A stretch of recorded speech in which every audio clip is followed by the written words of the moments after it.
If you want to follow along for this video, again, we're going to be in the Discord channel Choose Your Faction, or if you want to follow along using the Google Drive files, it's going to be under Choose Your Faction. This one's called the Chromatic Cartographer.txt. This one's a little bit shorter. The Genesis of Balance, Kale's design in the Pale Garden. In the lingering aftermath of the Great Cataclysm, the world of Ethelgard groans under a profound imbalance. The once radiant Pale Garden, the core of the light axis, struggles for complete recovery, while the ancient dark forest succumbs to a creeping decay, its very trees withering into pale moss and an ominous creaking. As Liam or Kale, the Chromatic Cartographer delves deeper into the mysteries of the fragmented time and space key, he understands that rebalancing the light and dark axes requires more than just arcane rituals and forgotten lore. It demands a fundamental reharmonization of the world's energies and resources.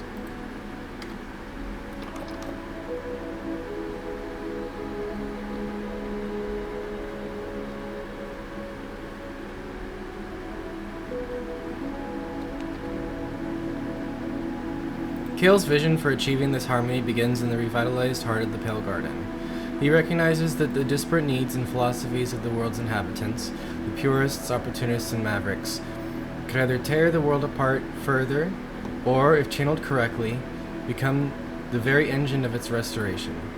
Thus, Kale has subtly orchestrated the emergence of the Pale's Garden Market Square, not merely a place of commerce, but a crucible for economic rebalancing, a neutral ground where the flow of vital resources can be guided towards equilibrium. We saw that in Part 1, the Market Square. Kale's grand design, a balanced flow. For Kale, the Market Square is a living diagram of the world's health. By facilitating the exchange of inherent resources, he aims to either go the purist way of channeling the light, go the opportunist way of tempering the dark, or the Maverick's way of guiding the blend. If you want to be part of the people who are building bots and automating things, then that might be more of a Maverick thing to do. Pewpants built these structures yesterday. I'm just going to pause here while I read the next section on the purists. Since last night in the Discord, I chose the purist path. The purists, with their deep reverence for natural purity and sustainable harvests, provide the essential uncorrupted resources from the light axis: rare herbs, pristine water, and fertile soil. Kale encourages their participation in the Market Square, knowing that wider distribution of these life-giving elements can slowly mend the lingering scars of the cataclysm and counter the encroaching decay. Their gentle approach to resource gathering ensures a replenishing flow vital for the world's core.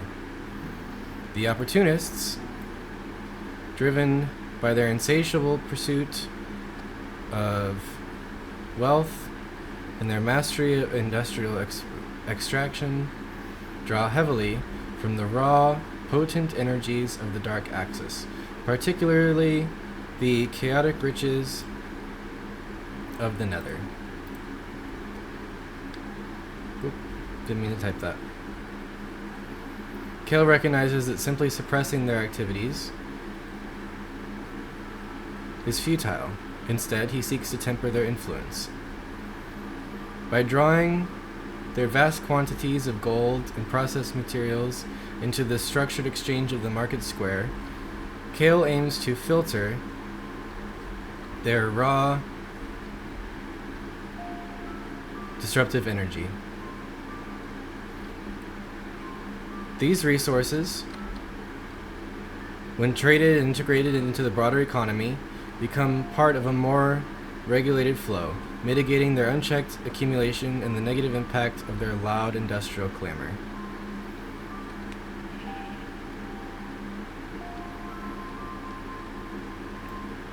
The Mavericks, as the engineers and alchemists, operate at the intersection of both light and dark, transforming raw materials into innovative solutions. Kale encourages their presence in the Market Square, as they are the key in converting surplus resources from one extreme into vital components for the other. Their advanced materials and potent concoctions are essential for complex restorative rituals or for adapting to new environmental challenges. Through the market square, Kale can subtly guide their research and ensure their groundbreaking discoveries contribute to overall balance rather than fueling further imbalance. If you want to join this realm, now that the original world, I know I had made like a side video series on the Professor's Paradise, if you want to go look at that. That was just because I wasn't able, because I stream on Twitch as Professor Ash 108, and because I wasn't able to actually get this world back because I thought it was corrupted.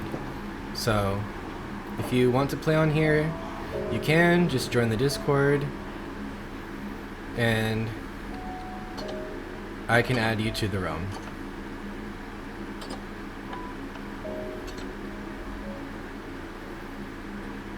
The Echo's unwitting contribution. The player factions, each wielding their own time and space key fragments and pursuing their unique, distinct B-story ambitions, are drawn into this economic dance. The purists trade their sacred herbs for tools they cannot forge, or the melons for the tools that they can't make during mining. The opportunists peddle their nether gold for exotic enchantments or specialized gear. That's just an example of how the opportunists would probably be mining and using all their time for that resource extraction. The Mavericks exchange their alchemical wonders for raw materials or rare artifacts, which we might find rare artifacts through raiding the nether or things like that. Their individual quests for wealth, knowledge, or preservation inadvertently contribute to Kale's grand design, making the market square a vibrant hub where different forms of power are exchanged, slowly reknitting the very essence of the world. As the Chromatic Cartographer, your journey through Applegate. I said Ethelgard in the previous video, that was a mistake. It's called Applegate, as you can see in the Discord. It is called Applegate, and this is the Gold Road, or the King's Road, along the Dying Light Ritual, which is the quest number 1. It is about understanding these intricate flows, about making choices in the market square that subtly shift the balance of light and dark. Will you bolster the purists, helping the world heal naturally? Will you engage with the opportunists, taming their creative, chaotic energy through structured trade? Or will you empower the Mavericks,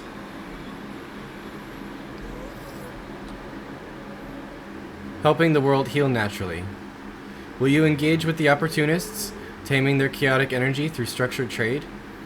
Or will you empower the Mavericks? I think I already said that. Sorry. Accelerating innovation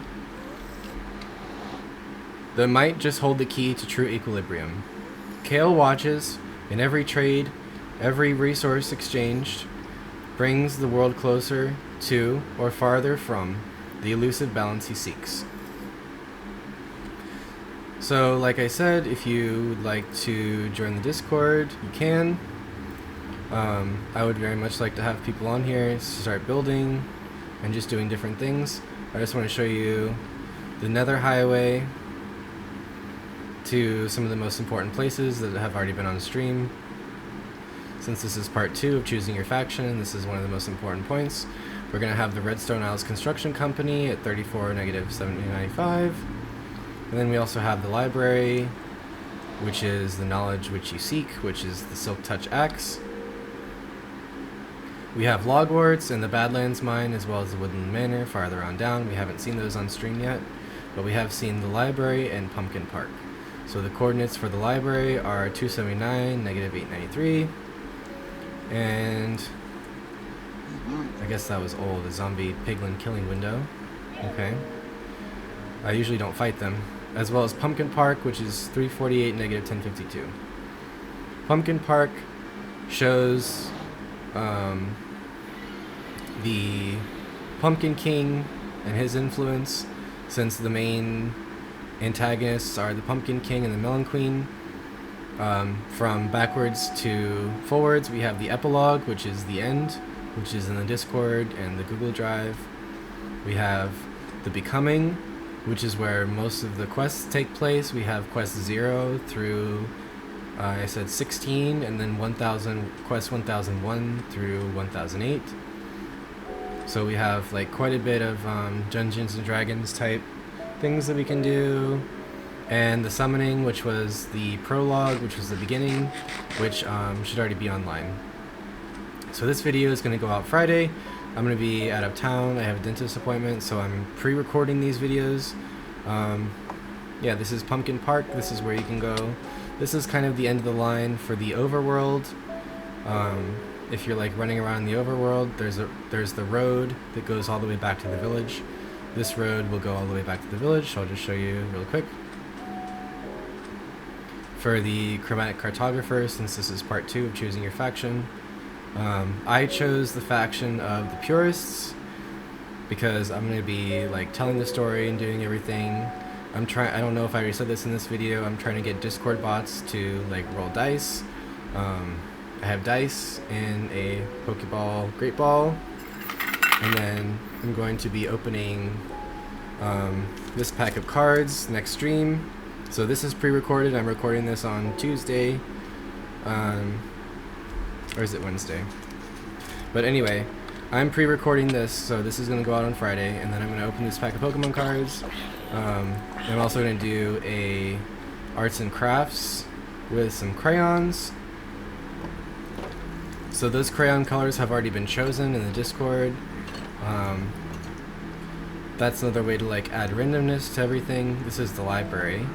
So this road goes all the way from Pumpkin Park all the way down there to the village, which is all the way at the beginning, and there's the kind of tree that I showed off on live stream at the Redstone Isles Construction Company. So if you have like a bunch of construction equipment, or you know, cobblestone or wood or whatever, just bring that to the construction company and we can get started. So yeah, I hope to see you online, or you can pick up from a world backup from the Google Drive. That's it from me. Thanks for watching.